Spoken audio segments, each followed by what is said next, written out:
Good evening, everybody, and welcome back to Cognitive Behavior Therapy Part 2. I am ready. I have my book with obligatory random bookmark. I have my emotional support dog. So let's go.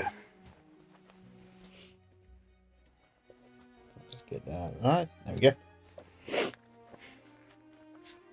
Oh, I should explain. I have a cold. Or rather, it's coming. So if my voice does sound a bit weird, it's because of that.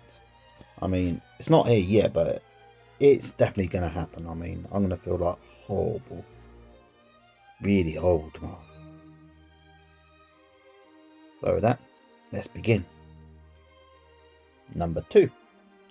Understanding yourself with CBT. There is no doubt that there are many day-to-day stressful situations that we encounter. Unfortunately, at times we experience other more significant traumatic events. In psychology, we believe that these environmental stresses, albeit very challenging to deal with, actually only serve as triggers to our distress, and are not the root cause of it. You with me so far, people? When we feel stressed, it makes sense that we assume something has stressed us out. Start to look for the cause of that stress. Who or what did that to me? We start to assume that our job, relationships, finances, or other life situations have caused our stress. However, in doing this, we are actually looking too far afield, as the cause of our stress is actually a lot closer than we think. Difficult situations trigger off our own unique internal response, including thoughts, behaviours, and emotions. It is actually the interaction between these that maintains and increases our stressful experience, not the situations around us as we tend to assume. Our internal stress response. Psychologists have found that there are 4 separate parts of ourselves in which we have 4 different types of corresponding reactions or experiences. We experience emotions in our emotional self, thoughts in our thinking self, behaviours in our behavioural self, and physical sensations in our physical self. It's important to recognise that we don't actually feel emotions in our thinking self, nor do we have thoughts in our emotional self, and so on. These 4 separate parts do, however, interact with one another to create a whole psychological experience at any given time. So let's get this. There we go, that's a bit better. Perfect. Let's take a look at this interaction now. Say you're rushing to leave the house while it's running late to catch your train into work in the morning. You might think to yourself, thinking self this is, I'm so late now, I'm never going to catch that train, which may make you feel anxious, the emotional self. This may lead you to start breathing faster, and your heart might start racing, the physical self. You may then decide to sit down to compose yourself, the behavioural self. You may then start to think further, the thinking self. What am I doing? I'm definitely going to miss that train now and be late for my meeting with the boss. This thought may then lead you to feel even more anxious, which may lead to even faster breathing and so on. The illustration of the CBT model over the page highlights the interaction between the 4 parts of us in all directions. Okay, I'll show this to you. See?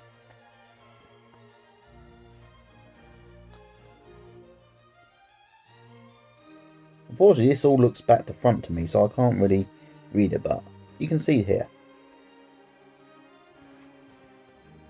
So you have thinking self, which is that one there. See? They all lead into each other, see? You have thinking self, emotional self, behavioural self, and physical self. And as you can see, they all lead into each other. Like so.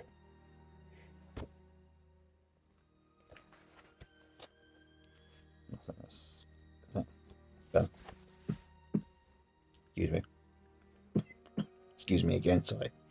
Understanding the CBT model, and particularly the interaction between our thoughts and behaviours, can shed some light on some common experiences reported by people in everyday life. And you've got bullet points. How and why our stress levels can escalate. Why our lives are not moving in the direction we had hoped or planned. Why we can be unproductive or procrastinate over our daily chores? Why we are fearful of taking a risk, even when we may really want to? Why are we lacking our usual enjoyment and zestful life? It may be that not only do our thoughts, the thinking self, affect the way we feel emotionally, but they also have a profound effect on how confident or tolerant we become in the face of our distressing emotions in the future. This effect may not be so obvious to us immediately. Our thinking self may very subtly be chipping away at our self-confidence over time. It may only be when we notice that we are not moving forward, the behavioural self, that we realise the negative effect it has had on us. Yeah, I can feel that. Therefore, your thought, feeling, behaviour cycle has both short-term effects, example, how you think, feel and act in a particular moment, more subtle long-term effects, example, likely to increase or decrease your level of self-confidence, on your psychological well-being. The following example, let's take a closer look at this in action. Say you had a mountain of paperwork piling up, and you thought to yourself, the thinking self, I can't get through all that, it's just too much. Apart from feeling upset, the emotional self, you may also lose some self-confidence as you are thinking about all the things that you cannot do. Excuse me. The detrimental effect on your level of self-confidence, albeit usually unknown to you at the time, will undoubtedly lead to you being more inactive around your paperwork, and to put it off some more. Excuse me. Sorry about that, people. You may then have further self-critical thoughts, the thinking self, about your procrastination and lack of motivation, such as, what is wrong with me? I ask that most days. As I skip myself a bit more. Stuff like there we go, it's better. I ask myself what's wrong with me most days. I really do. I'm useless and such a failure. Yep, I say that a lot too. I'll never get this paperwork done now. Well, I've not really had a job that involved paperwork, so can't really ask about that one. This ongoing self-critical thing will negatively impact your self-confidence further and so on. Excuse me. The self-fulfilling prophecy. The various cycle of self-critical thinking, self-confidence and behaviour can also help us to understand why we feel anxious about returning to fear situations. For example, you may have experienced some difficult romantic relationships and felt hurt by their ending. Very true, I have. I think everyone watching this probably has too. We might then avoid new relationships while thinking to ourselves, I'm really no good at relationships, I've had 2 failed marriages and there must be something wrong with me. Yes, I do think that. Okay, apart from the 2 marriages bit, but everything else, I say to myself.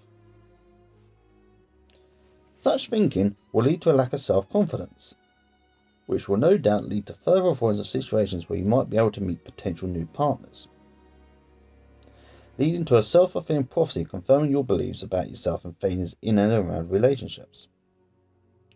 Let's face it, if you often think how you have failed at something in the past, it will no doubt keep you feeling unconfident to attempt the same or even a similar task again. It could also be said that our self-critical thoughts, along with lowering our self-confidence, are at the same time protecting us, keeping us away from the emotional discomfort situations that we don't feel confident enough to manage. The illustration below, which I'll show you in a moment, highlights the vicious cycle of self-critical thinking, decreased self-confidence and resulting inactivity and avoidant behaviour. So, let's have a look. There you have self-critical. Is that flashing for you? Okay, let's get a bit. There we go. Perfect. Let's get my fingers away. And despite where I look, I'm not giving you the finger, people, so you can see that. And I'm going to read it myself because I can't read it like this because it's about the front. So you have self-critical thinking self. I can't do that. And that leads to self-confidence. Lowered level of self-confidence, which in turn leads to inactive / avoidant behaviour. Yes, that's me. Procrastination, not going on dates and telling friends not to set me up on dates. Okay, I've never had anyone really try to set me up, so that's not really a concern. And that goes back to the self-critical thinking self. I can't do that. See? It's a simple pattern. I understand this. And I hope if you're in this, you think about this too. Okay? I'm talking about you right now, okay? You know who you are. This cycle may help us understand why we have the Monday morning blues and would do anything to stay in our bed when Monday morning arrives. As many of us tend to spend time ruminating about all the things we cannot enjoy, that we won't be able to get done during the working week ahead. Similarly, public speaking or a work presentation is something that many of us dread, as we usually spend time worrying about how we will mess up, fail and embarrass ourselves. Of course, the more we think this way about these situations, the more confidence we lose around them. The more inactive and avoidant around them we will become, and the more our thoughts about them become true. Exercise 2.1 will help you get to grips with your own self-fulfilling prophecies. Okay. Exercise 2.1, my self-fulfilling prophecies. Fill in the worksheet opposite to get a better understanding of your own self-critical thinking, and how that might be negatively affecting your self-confidence. Think of an example where you feel you are not progressing in life, or where you avoid a certain situation because you find it uncomfortable. Try to fill in the self-critical thoughts that you may have and the types of inactive or avoiding behaviours that you do as a result of feeling unconfident. Okay, now you have a confident exercise here, which you can see. So it means you can do this at home, okay, if you just think about it. I'm not going to write anything because I don't know why, it just doesn't feel right to get pen in a book, even though it is an exercise. So I'm going to be speaking aloud for these, okay? So you have self-critical thinking self, which leads to self-confidence, a lowered level of self-confidence, which goes into inactive / avoidant behaviour. So I've got to fill in a self-critical thought. Now let me think of an example.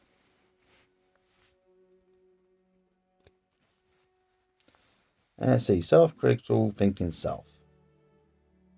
This should be easy, but let me think. My fear of messing up. Let's go with that, shall we? My fear of doing a quick little screw up, which I often done at work. My previous job. Remember one time we had to all drive fans because we didn't have enough drivers, and I was out driving fans delivering newspapers early morning. And there's this one shop in Ferrin, where I had to live to, and there's this little driveway next to it, and I thought I'd go in there, turn around, and come back out, save me reversing back onto a main road. It was quite dark, so I thought I'd be fine. Well, the main road was up, but this little driveway bit was slightly lit up. But I didn't. I got caught on a fence, and the side of the van really got screwed up. I mean, very badly. I mean, I can't find the photos. I was looking for them the other day, actually, but I can't find them. So I think that I have probably deleted, and I hope that one day I might just forget it. However, I haven't forgotten, and I thought about this a lot. So I didn't do much fan driving up because I was so worried about screwing up that I was convinced that I would do it again and again and again, and I hated it. And I think at one point I had someone else drive me. I just refused to do it in the end. So I think I said to my boss once, "I'm a f up." Actually, no, I'll paraphrase. "I'm a fuck up." I said, "Just let me stay here, okay, and be a fuck up here, okay, because I can't. This I can do, but don't send me out, okay, while I will screw it up." So that is my self-critical thing self. I'm a screw up. I'm a screw up. I can't do the thing I want to do, which leads to a lowered level of self-confidence because I keep saying this myself. The inactive avoidant behaviour, as I just said, telling my boss, "No, I'm not going to do that because I'll just screw it up. Let someone else do it who can actually properly do it." I mean, it wasn't that bad really, because there was this other guy who worked there who actually damaged 3 vans so much they couldn't be used anymore. I mean, I just buggered up one van, but it could still be used. I mean, you could still deliver it papers. It was just one side was very dented. I mean, really dented. Right, so that process is done. So, summary of CBT skills. The first part of the book, we have learned that it is our thoughts and not the situations, people or events around us that create our feelings. We've also learned that there is a cyclic interaction between our thoughts, feelings, physical sensations, and behaviours that create our psychological experience and reactions to situations. Furthermore, we have seen how a negative cycle of thoughts, feelings and behaviours can also lower our self-confidence and lead to a self-fulfilling prophecy, often creating the sense that we are not moving forward with certain aspects of life. You understand this, people? Because I do. Part 2. The C in CBT. In the second part of the book, we are going to take a closer look at one of the two core aspects of psychology that CBT is based upon, our cognitions or thinking. A series of exercises are included to help you understand your thinking, the crucial role that it plays in creating your mood. And that, people, is chapter 2. Hope you've learned something from that, people. I did. I was reminded of something, and it has confirmed to me that I do what I always do. I convince myself that I can't do something, so therefore I just don't do it. Because I've done this with a lot of things that I've done and not really done too well at. I convince myself that I can't do it, and therefore I don't do it. I'm getting over this though, one day at a time. But you know what? It's only been, 17 minutes I've been recording. You've been watching less because of the cuts and that made.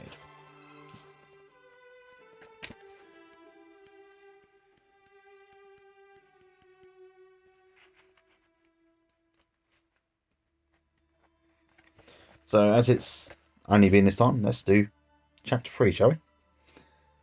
Chapter 3. What is cognition? You may be wondering why we can't just jump straight into changing your thinking. Yes, I am thinking that. However, in order to generate lasting change, it is important to understand something as it is now. Your cognition. Before a mechanic can fix a problem with a car, you need to understand exactly what the problem is. Otherwise, they'll just be blindly rearranging things under the bonnet, hoping something will click into place. Cognition is a term that refers to all the mental processes that we use to gain knowledge, an understanding of ourselves and the world around us, and our interaction with that world. It includes our thinking, remembering, and problem-solving skills. Cognition refers to all the mental activity and thoughts we have in our minds. It's important to realise that thoughts do not just come in words in a sentence structure. They come in all shapes and sizes, such as images, pictures, memories, or even sounds. For example, we may think about what we might do today by imagining ourselves via a mental picture of walking in the park, or busying away at our desk at work. It is important to remember that our thoughts affect our mood, irrespective of what form they may take. You with me so far, people? Let's see if I can get this. That's better. Different styles of thinking. At times we may notice how our thoughts seem to take on a particular style or pattern. Our thoughts may be focused on the past or the future. They may be positive or negative. For example, we may find ourselves thinking forward to all the relaxing and colourful places we might visit on our upcoming holiday. I do that a lot. Or we may find that all the horrible meetings coming up at work in the week ahead are running through our mind on a Sunday evening. When we are stressed or feeling low, anxious or angry, it is often a sign that our thoughts have taken on a negative style and pattern. Thoughts may feel lots of regret about the past or catastrophic projections about what might happen in the future. We may also find that our thoughts contain high expectations for ourselves, others, or certain situations that we may find that we are being critical either of ourselves or the world around us. Sometimes we can become single-minded and rigid in our thinking, not being able to think fluidly or come up with alternative ways of seeing situations. This is often dependent on how we feel emotionally. Our thinking can take on a selective bias when we feel stressed, low, anxious, or angry. For example, imagine that your best friend who has emigrated abroad was now back in town for the week, and you had left a voicemail asking them to call you back, but he had not. Okay, the friend doesn't want to see you. I've had that. It's not pleasant, but it's life, unfortunately. Assuming that you feel pretty upbeat and positive, you may not think too much about it and feel assured that he will call you when he has a free moment.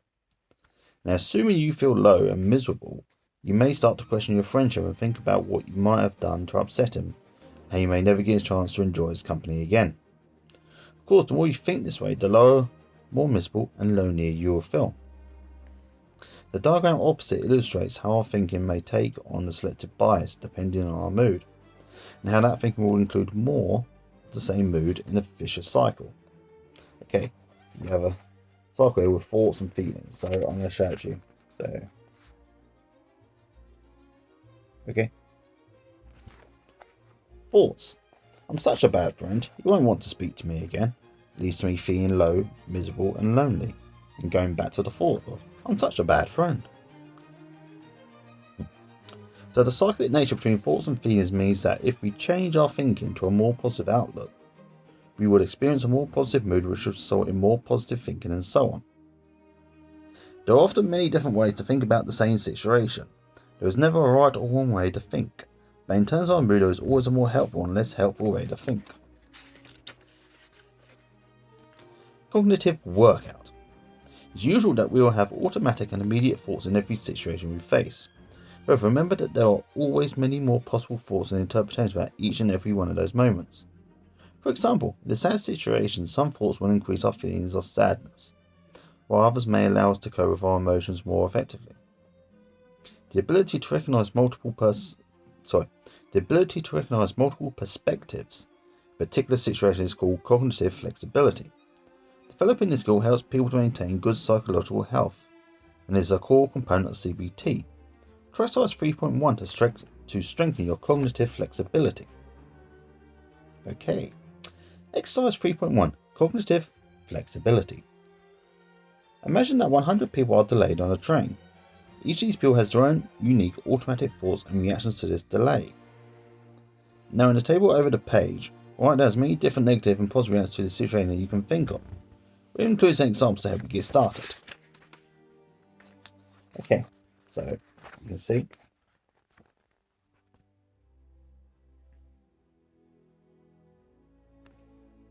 Okay, so let's start. Okay, next thoughts. I'll never get to work on time now.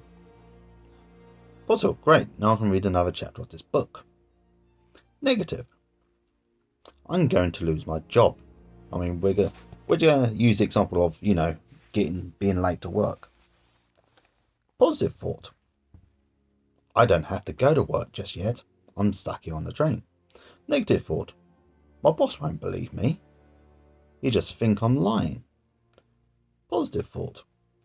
I've got a great excuse not to be on time for work.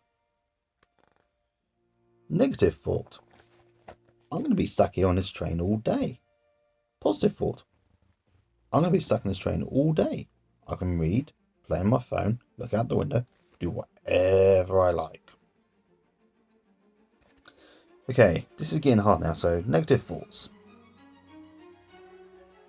We're still in the situation of we're going to a job. Okay, negative thoughts.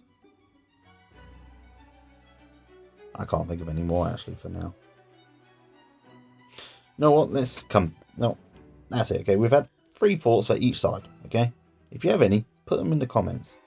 Maybe you can help me think of more.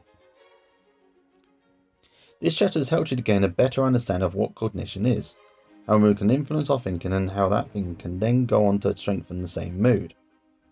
You have also seen how there are many different ways to think about the exact same situation, practicing your own cognitive flexibility. And that, people, is chapter 3 done.